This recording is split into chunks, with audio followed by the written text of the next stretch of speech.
결론적으로 말씀드리면 충주에 나라가 처음 등장한 거는 약 2200년 전이다. 근데 그거는 문헌 기록에는 없습니다. 고고학 자료를 통해서 미루어 추정된다. 그게 지금 말씀한 2015년에 발굴됐죠. 충주 호암동의 수장급 무덤입니다. 그리고 그 나라는 기본적으로 고조선 아시죠? 당군이 세운 고조선의 전통을 이어받은 한의 문화에 그 기반을 둔다. 그때 한이라는 거는 한이라고도 하기도 하고 학자에 따라서는 마한이라고도 하기도 하고 혹시 뭐 또 아시겠습니다만 진국이라고도 하기도 합니다. 근데 그때의 나라라는 거는 당연히 무슨 백제 신라 가야 같은 규모가 아니고 정말 오늘날 충주시 정도의 소국이란 그런 말씀을 드립니다. 그게 결론이고요. 저는 그 고고학을 공부해서 고고학 자료로 지금 말씀한 내용을 설명드리고자 합니다. 왼쪽에 뭔지 아시겠습니까? 동그란 호암동 유적에서 나온 청동 거울입니다. 근데 뒷면입니다. 앞면은 청동 그 구리면 그 반듯한 평평한 면이 있죠. 그것이 나중에 설명을 하겠습니다만 요즘 거울과 달라서 그 중에는 권위, 수장급의 상징 또는 제사장의 위세품 또는 신기 그렇게 그런 용도로 그런 성격으로 쓰였던 겁니다. 처음 이제 설명은 좀 전에도 제가 얘기했습니다만 고조선 얘기부터 해야 되기 때문에 중국 동북 지역 만주 지역 그리고 한반도 전반에 걸쳐서 청동기 부장묘가 어떻게 전개되었는가를 먼저 설명드리고자 합니다. 굳이 저 지도를 일일이 설명 안 하셔도 중국 문화권, 북방 유목 문화권, 그 다음에 만주와 한반도에 걸친 일본까지도 포함됩니다만 동방문화권으로 이해가 되는데 동방문화권은 보통 또 동이라고도 얘기도 하고 예맥이라고도 하고 하는데 고고학적으로 뭐 아시는 분 많겠습니다만 동검 중에 맨 왼쪽에 있는 동검 아시죠? 비파형 동검이라고 합니다. 저 동검이 분포되는 지역을 묶어보면은 이 동방문화권에 한정되어 있습니다. 이게 이제 청동기 시대가 한국에 본격적으로 시작되면서 나타난 무기인데요. 무기가 의미하는 바는 잘 아시죠? 군사적인 그 지휘자,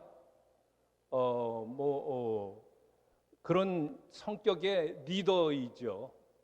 그런데 그 비파형 동검이 나오는 사례를 보면 지금 보시는 것처럼 압록강이 어디신지는 아시죠?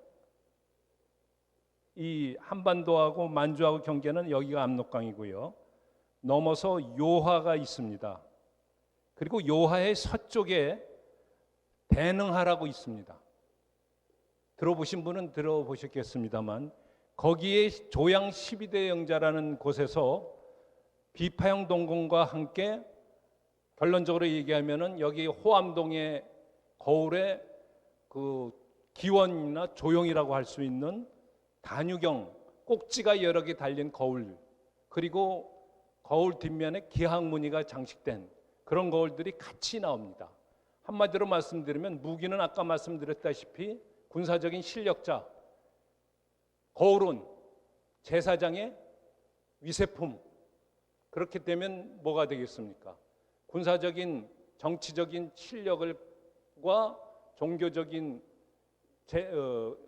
지도자로서의 면모를 갖춘 그거를 뭐 여러분 아시겠습니다만 쉽게 얘기한다면 단군이 그런 거죠. 재정일치의 사회의 우두머리입니다. 그리고 이제 고고학적으로 보면 청동기로만 얘기하면 청동기는 이 교육 대상이 되거든요.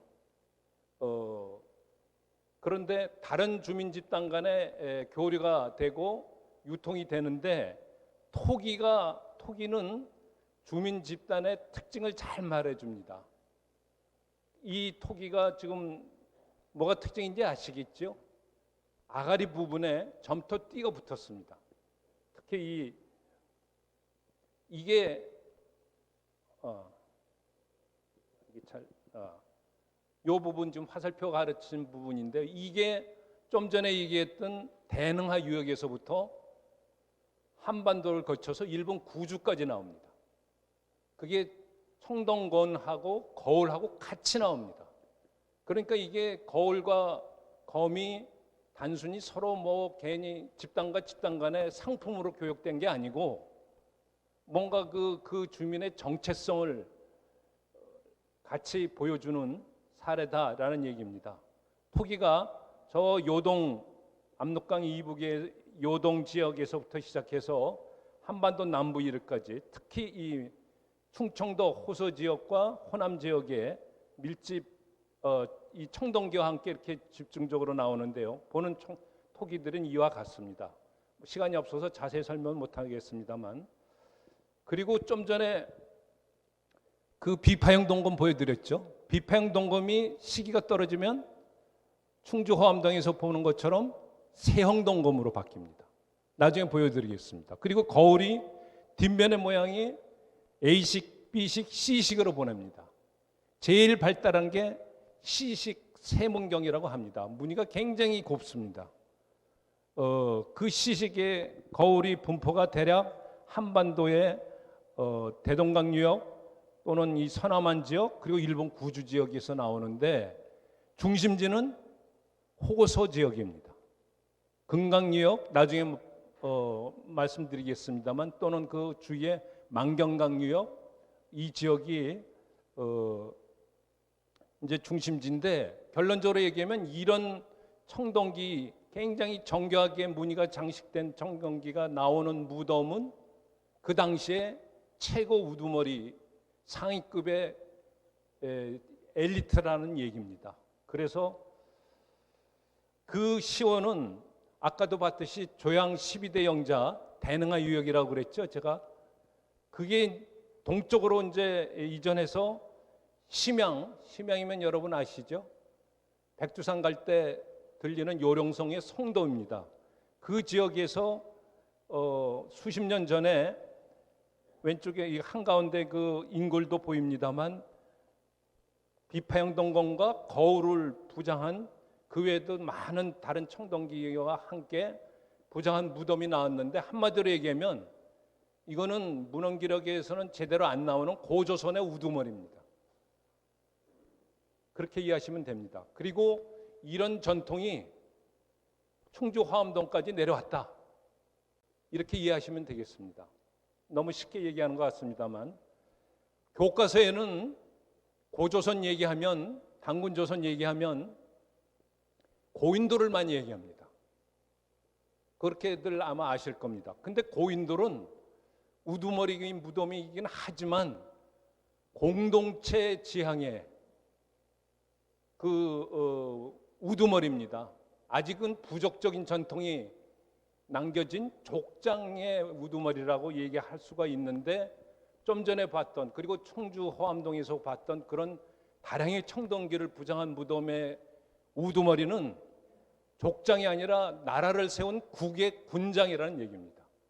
그것은 단순히 공동체의 협력 체제만 갖고는 권력을 기반을 조성한 게 아니고 개인적인 실력, 그다음에 그 당시 최첨단 기술인 뭐겠습니까? 청동 제조 기술, 그것도 상당히 정교한 청동기를 제작한 그런 기술력이 뒷받침된 그런 그 권력자라는 얘기입니다. 그거하고 지성명에 묻힌 분들하고는 같은 수장이라고 하지만 다르다는 게 제 주장입니다. 나라를 세운 국의 우두머리라고 할 수 있는 것은 다량의 청동기 부장묘다. 충주 호암동처럼 그렇게 이제 설명을 합니다. BC 기원전 300년 되면 고조선이 중국의 공격을 받죠. 아시죠? 연나라 장수 진계가 소왕의 명령으로 고조선을 칩니다. 그러면서 고조선이 요소에서 요동에서 서북한으로 밀립니다. 밀리면서 요소 원래의 고조선 영역에는 여전히 비파행동검이 나오지만 지금 가운데 보다시피 비파행동검이 좀 이제 변형된 얘가 나오지만 특이하게도 손잡이 부분에 장식이 순금으로 되어 있는 겁니다. 자, 이 사람들을 누구라고 해야 될까요? 그 이전에 고조선 계통의 사람들이 쓴 동검에 순금 장식을 했다? 그 중국인이라고 보기만은 어렵다 얘기죠. 중국 연나라가 쳐들어와서 그 지역을 차지했다 하더라도 그 여전히 고조선계 주민이 아니겠느냐. 그런데 분명히 이제 오른쪽에 보다시피 중국 연나라의 청동기 제사 지낼 때 쓰는 그릇들입니다. 그런 것들이 나와서 분명히 연나라의 영향이 있었다. 그게 이제 요동까지 아까 고인돌이 많이 나오는 요동까지도 들어와서 요동의 요양박물관이라고 있습니다. 우리나라로 얘기하면 경주박물관 같은 데인데요. 그곳에 지금 보시는 것처럼 좀 전에 누구라고 그러겠습니까? 연나라가 고조선을 칠 때 장수 이름이 진계인데 진계의 동상을 중국 측으로 보면 영웅이죠. 그 동상과 함께 그 요양지역, 요동지역에 연나라 중국계 주민 집단이 엘리트들이 들어왔다는 걸 보여주는 청동기와 무덤들이 확인된 바 있습니다. 그러나 요동지역을 빼놓고 요동지역 바로 동남쪽으로는 산맥이 하나 있습니다. 천산산맥이라고 합니다. 천산산맥의 이남, 이동 쪽에는 여전히 고조선, 동이족 또는 예맥 쪽의 집단이 있었습니다. 여러분 아시다시피 이만조선 또는 부여 또는 그 다음에 나타나는 고구려 이런 세력들이 중국 동북 지역에 있는데 그들이 사용했던 초기 나라를 세울 때 사용했던 검은 지금 보시는 것처럼 세형동검입니다. 비파형동검이 변형돼서 세형동검이 돼서 심지어는 길림시의 그 중심지 공원에 가보면은 세형동검을 수메타 길이로 동상을 만들었을 정도였습니다. 마찬가지로 부여 고구려도 세형동검을 사용하는 실력자들이 지배한 나라들이 세웠다고 한다면 역시 이 충주를 비롯한 마한 내지 한 내지 진국의 여러 나라들도 똑같다는 얘기입니다. 동검을 사용한 그거를 이제 저는 동검뿐만 아니고 아까도 보여드렸던 거울 갖고도 설명을 합니다. 동검은 청동무기는 차상급, 하위급 그 엘리트들도 무덤에도 많이 부장됩니다. 그런데 거울이 부장된 거는 상위급입니다. 근데 어떤 경우는 거울이 2점, 3점인 경우가 있는데 그 경우는 더 상위급인데 일단 그 두 단계로 나눠서 볼 수가 있습니다. 약 2300년 전하고 2200년 전이라고 얘기할 수 있는데 2300년 전에는 거울과 함께 여기 좀 한자로 써서 조금 죄송합니다만 단유경이란 말은 꼭지가 2개 달린 여러 개 달린 거울이란 뜻이고요. 최상급에는 여기 뭐라고 썼습니까? 무기 말고 이형동기가 나온다네. 그걸 부장합니다. 무기뿐만 아니고 그 이형동기라고 하면 지금 보다시피 이 오른쪽 사진에 거울인 건 아시겠죠? 그 위쪽에 이게 지금 아직도 용도가 미스테리입니다.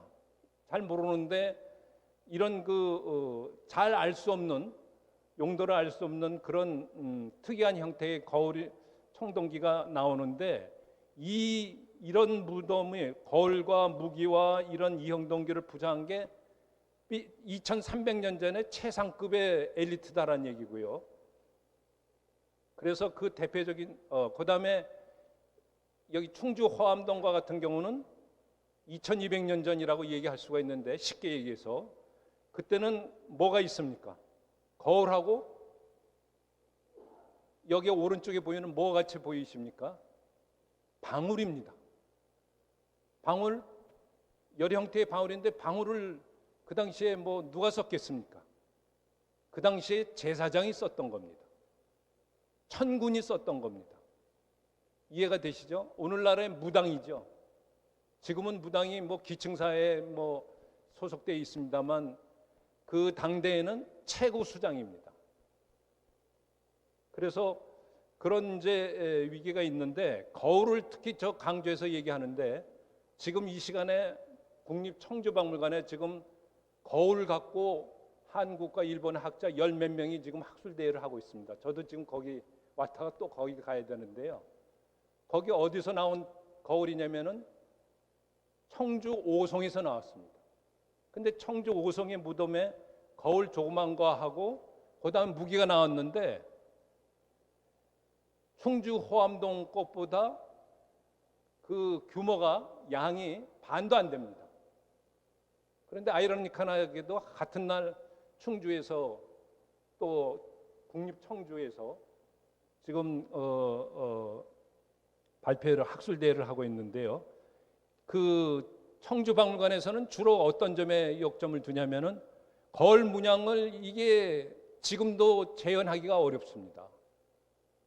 이걸 어떻게, 이게 지금 왼쪽에 있는 논산출도 세문경인데 22cm거든요, 직경이.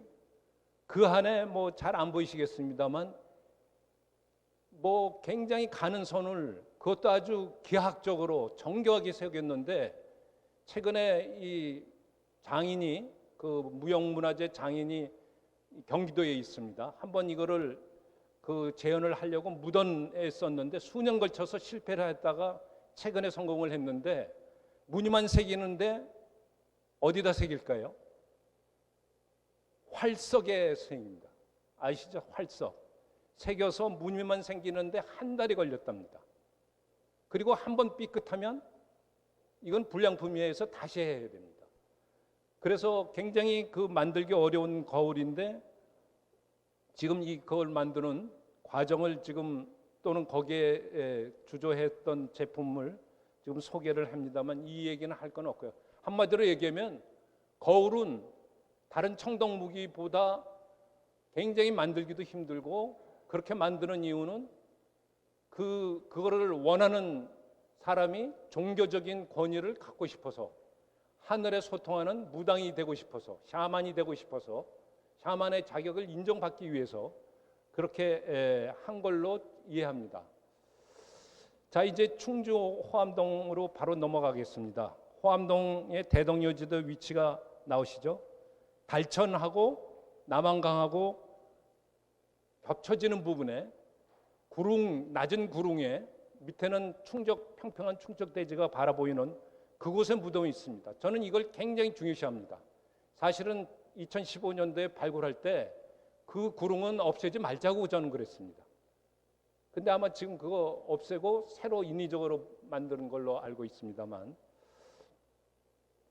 이렇습니다. 그 언덕 위에 앞에 그 달천과 남한강이 보이는 그 곳의 정상부에 보시는 것처럼 무덤이 있는데, 무덤 깊이도 2m 이상이 되고, 그 안에 보시죠? 저쪽 바깥에 여기에 보면은 큰 자갈돌로 잔뜩 채워놨습니다. 그리고 맨 밑바닥에는 시신은 뭐 썩어 없어지고 청동기가 근 20점 나왔습니다. 청동기 양으로는 거의 최상급입니다. 다만 아까도 말씀드렸죠. 최상급으로 인정받는 데에는 뭐가 더 있어야 된다고 그랬죠? 방울이 있었습니다. 방울이 있었습니다. 그러지를 못하지만, 그러나 지금 이게 보십시오. 무기가 검, 창, 꺽창, 무기와 함께 뭐 여러 가지 도구가 이렇게 20여 점 가까이 나왔습니다. 요즘 이게 나왔으면, 요즘 만들어서 나왔으면 뭐 별 볼 일 아니지만 2200년 전에는 이게 최고의 수장입니다. 그리고 아까도 얘기했다시피 이렇게 무기를 한두 점이 아니고 10점 이상 부장했다. 그 얘기는 자기의 군사적인 권위도 굉장히 강조하는 겁니다. 그리고 거울이 있는 거는 아까도 얘기했지만 제사장의 또 상징이라는 거 얘기했는데요. 저는 이제 이렇게 얘기하고 있습니다. 결론적으로 얘기하면 이게 나라가 있었다는 얘기입니다. 근데 지금 고대사학 하시는 분들의 나라 개념은 나라라는 나라 국자가 우리 남한 지역에 처음 나타나는 거는 AD 3세기 1700년 전, 1800년 전 기록에 있습니다. 삼국지 지동이 전에 마한 몇 개국이죠? 54개국 얘기가 나옵니다. 근데 그때 말하는 국은 지금 얘기했던 것처럼 1800년 전이고요. 이 무덤은 아까 제가 몇 년 전이라고 그랬죠? 2200년 전입니다. 그보다 400년 앞섭니다. 그러니까 기록에 나오는 것보다 훨씬 앞서서 기록에는 없지만 나라가 세웠다는 것을 보여주고 그 나라의 범위가 이제 어디냐 이게 문제인데 이거는 오늘날처럼 행정구역이 명확하게 정해진 것도 아니고 거기에 대해서 논란이 있습니다만 저는 그래서 한번 이 충주 호암동 주변으로 한번 지세를 제대로 따져봐야 된다고 생각되는 겁니다. 옛날 나라의 모습을 찾는 작업은 저는 이런 지형적 경관, 지리적 형상부터 시작해야 된다고 생각됩니다. 다 하시니까 더 설명은 안 하겠습니다만 중요한 게 달천, 그다음에 이게 요도천인가요? 왼쪽으로 저기 주덕으로 가는 게 요도천, 그다음에 남한강 줄기 이렇게 돼 있는데 이거는 제가 이렇게 한번 좀 따져봐 주십사라고 이 지역에 계신 분들은 더 잘 아실 거 아니겠습니까? 지형 지세를 나라를 얘기하는데 막연히 국이 있다라고 얘기하지 말고 국의 지세가 어떻다, 지형이 어떻다 하는 얘기를 했으면 좋겠다는 얘기고요. 좀 전에 얘기했습니다만 다른 지역에 그런 청동기 부장묘가 나온 사례가 있습니다. 충주에 나오는 거는 최근에 뒤늦게 나온 겁니다.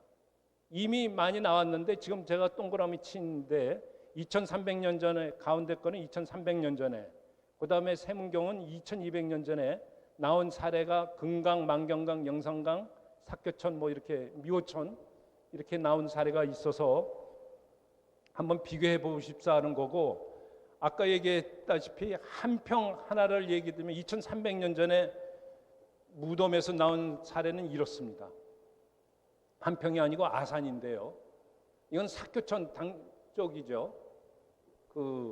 이런 사례가 있고 그리고 그 사례가 저쪽 당진만 저쪽 동그라미 표시한 데 있는데 정확하게 얘기하면 곡교천이죠. 곡교천이 되는데 그 지역도 역시 거의 지세가 비슷합니다. 충주하고 금강이나 한강이나 그런 또는 경주 같으면 형산강이나 강의 바로 연변에 있는 게 아니고 이 당시 소국의 우두머리는 그보다 더 하나의 지류. 여기는 경우는 뭡니까? 달천이 되는 거죠. 그런 지류에 있는 점에서는 공통적으로 같습니다. 그 다음에 2200년 전에 이거는 영산강 유역에서 나온 사례입니다. 호암동하고 다른 거는 거울이 하나뿐이 없는데 호암동은 여긴 3개나 있고 그 다음에 뭐죠? 청동방울이 있다는 점이 다릅니다. 그게 아마 주인공의 성격하고도 이제 관련이 된다고 생각이 되는데 여하간 무기는 거의 이 촛불이나 호암동이나 거의 수량이 비슷합니다. 그래서 그 근처도 역시 한평 촛불이도 영산강 지류에서 이제 나온 거고요. 이제 그러면은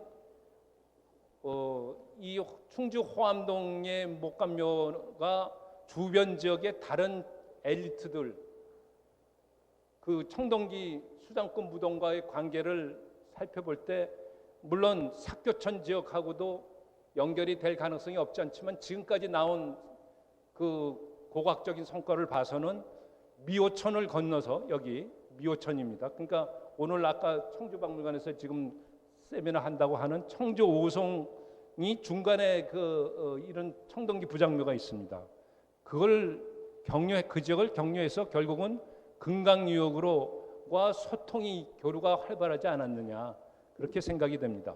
청주 오송에서 나온 건 요 정도입니다. 이게 훨씬 더 충주 오함동에 비해서 미약하죠. 동gon과 동고는 여기 지금 앞뒷면을 사진 찍은 겁니다. 그러니까 수량은 반뿐이 안 됩니다. 그리고 부여의 경우는 최근에 나온 건데 우연히 발굴됩니다. 충주 오함동도 그렇지만 봉분이 있는 게 아니거든요. 지상에 아무것도 없기 때문에 그 발굴 조사를 제대로 하기 어려운데 최근에 여기 부여 총성리에서도 나온 게 있고요. 그래서 저는 부여의 중심지하고 금강유역이죠.과 뭔가 충청대로죠. 그러니까 충주에서 청주 거쳐 가는 거는 충청대로죠. 그런 걸로 알고 있는데 저도 차 몰고 그렇게 왔습니다만 그 미호천을 건너서 금강유역으로 서로 교류가 있지 않냐 하는 얘기를 합니다. 나라라고 제가 그랬습니다. 충주 호암동. 그러면 나라라고 주장하는 게 저 혼자만의 주장이냐? 일본의 사례가 있습니다. 일본 후쿠오카 어딘지 아시죠? 후쿠오카에 지금 동그라미 친 부분에 무덤이 나왔습니다. 엘리트 무덤이 나왔는데 청동기 숫자 뭐 충주 호암동에 비하면 반뿐이 안 되죠. 반뿐이 안 되는데 여기 뭐라고 했습니까? 일본 연구자들이 뭐라고 썼는지 여기 요시다케 다카기 최고의 가장 오래된 천왕이다고 그랬습니다. 이게 뭐 아마추어 학자들이 얘기하는 게 아니고 전문 고고학자의 얘기입니다. 그리고 위에 보시면 국 다음에 또는 구니 일본 말로는 구니라고도 하는데 그것도 국입니다.